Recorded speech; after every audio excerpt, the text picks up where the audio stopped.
President Obama proposing a controversial series of executive actions affecting firearms, their ownership and their sale in the United States. At a press conference this morning, he announced his plan to keep guns out of criminals' hands through enhanced background checks.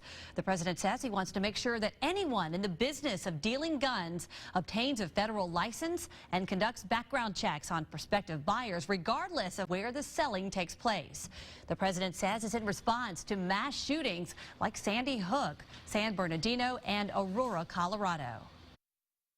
Each time this comes up, we are fed the excuse that common sense reforms like background checks might not have stopped the last massacre,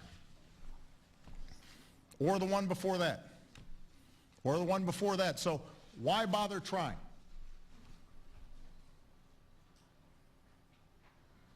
I reject that thinking.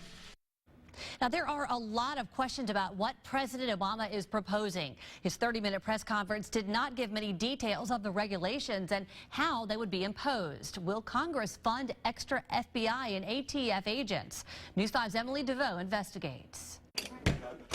On the surface, it seems like the president's speech on gun laws doesn't really say anything new. Anybody in the business of selling firearms must get a license and conduct background checks or be subject to criminal prosecution. Every gun dealer does that.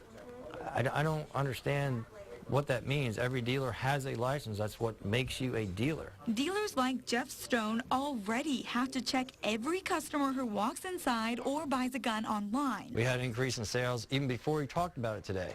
I'm expecting after lunch we're going to get a lot of people in here. And he knows every time he talks about gun control that happens. To me, it doesn't add up. But it's what President Obama didn't talk about that raises concerns. Like exactly who is considered a dealer. He didn't clarify that at all. Congressman Bradley Byrne worries that definition could now extend to just about anyone, realistically making it impossible to regulate. We have lots of gun sales that have one person selling to a neighbor or to somebody they know in their community, and it's not even at a gun show or anything like that. So how law enforcement would be able to go out there and enforce it, I don't know. More to the point, how does the president establish something as a criminal law that can be enforced without the force of a law passed by Congress? I don't think he can do that under basic understandings of the law. Thank you. But that's something we won't see today or tomorrow or even next week. The language in the executive order isn't even released yet, so talking about what may or may not happen is just pulling the trigger too early. Everything really hinges on what the definition of a dealer is. Here's the thing. If it's as broad as some critics think it will be, you could have to buy what's called a federal firearms license, or FFL, which requires months of complicated paperwork and a significant amount of money. It's something law-abiding citizens might do, but criminals probably won't. Live in the studio, Emily DeVoe, News 5. Thanks, Emily. Well, the ATF will consider several factors while determining who is a firearms dealer and who would require the FFL, as Emily mentioned.